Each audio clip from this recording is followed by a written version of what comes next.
എല്ലാവർക്കും യേശുക്രിസ്തുവിൻ്റെ നാമത്തിലുള്ള സ്നേഹവന്ദനം. 84-ാം സങ്കീർത്തനം അതിൻ്റെ 10-ാമത്തെ വാക്യത്തിൽ എങ്ങനെ എഴുതിയിരിക്കുന്നു? അതിൻ്റെ പ്രാകാരങ്ങൾ കഴിക്കുന്ന ഒരു ദിവസം വേറെ 1000 ദിവസത്തേക്കാൾ ഉത്തമമല്ലോ. ഈ സങ്കീർത്തനത്തിൻ്റെ 1-ാം വാക്യം മുതൽ വായിക്കുമ്പോൾ സങ്കീർത്തനക്കാരന് ദൈവത്തിൻ്റെ ആലയത്തോടും ദൈവത്തോടുമുള്ള ആ ആഴമേറിയ സ്നേഹത്തെ, വലിയ വാഞ്ചയെ ഒക്കെ അവിടെ വിവരിക്കുന്നുണ്ട്. താൻ ദൈവ സാന്നിധ്യത്തെ ഒത്തിരി ഇഷ്ടപ്പെടുന്ന ഒരു ദൈവഭക്തനാണ്. ആലയത്തിൽ കടന്നു വരുവാൻ, ആലയത്തിൻ്റെ ഭാഗമായിരിക്കുവാൻ, ആലയത്തിലെ ഉത്തരവാദിത്തങ്ങൾ ചെയ്യുവാൻ എനിക്ക് വളരെ ഇഷ്ടമാണ്. ഞാനിന്ന് നിങ്ങളോട് ചോദിക്കട്ടെ, നമുക്ക് അത്തരത്തിലൊരു ആഗ്രഹമുണ്ടോ?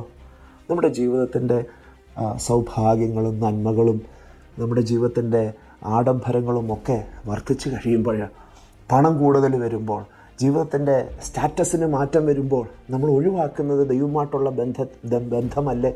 ദൈവത്തോട് കൂടിയിരിക്കാനും ദൈവത്തിൻ്റെ സാന്നിധ്യം അനുഭവിക്കുവാനും നമുക്ക് ലഭിക്കുന്ന അവസരങ്ങളെ പലപ്പോഴും പാഴാക്കി കളയുന്നില്ലേ? എന്നാൽ ഇന്ന് നമുക്കൊരു തീരുമാനമെടുക്കാം. അങ്ങയുടെ പ്രാകാരങ്ങളിൽ എനിക്ക് കൂടുതൽ അടുത്തിരിപ്പാനും അങ്ങയെ കൂടുതൽ അടുത്തറിയാനും ഞാൻ ആഗ്രഹിക്കുന്നു. ദൈവമേ, അതിനായിട്ട് ഞാൻ എന്നെ സമർപ്പിക്കുന്നു എന്ന ഒരു സമർപ്പണത്തിൻ്റെ പ്രാർത്ഥന നമ്മിൽ നിന്ന് ഉയരട്ടെ.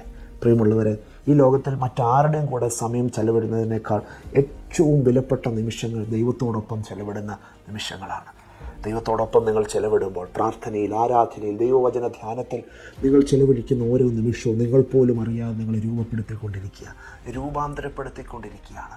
നിങ്ങളുടെ ആ മുറിവുകളും നിങ്ങളുടെ വേദനകളും നിങ്ങളിലെ ഭയവും നിരാശയും സംശയവും ഒക്കെ എടുത്തു മാറ്റുവാൻ മറ്റാർക്കും കഴിയില്ല. ദൈവ സാന്നിധ്യത്തിലേക്ക് കയറി ചെന്നാൽ അതെല്ലാം തനിയെ നീങ്ങിക്കൊള്ളും.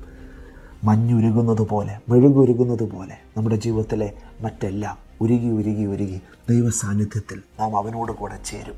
അതിനായി ഈ വചനം നിങ്ങളെ സ്വാധീനിക്കട്ടെ എന്ന് പ്രാർത്ഥിച്ചുകൊണ്ട് സന്ദേശത്തെ ചുരുക്കുന്നു. ഗോഡ്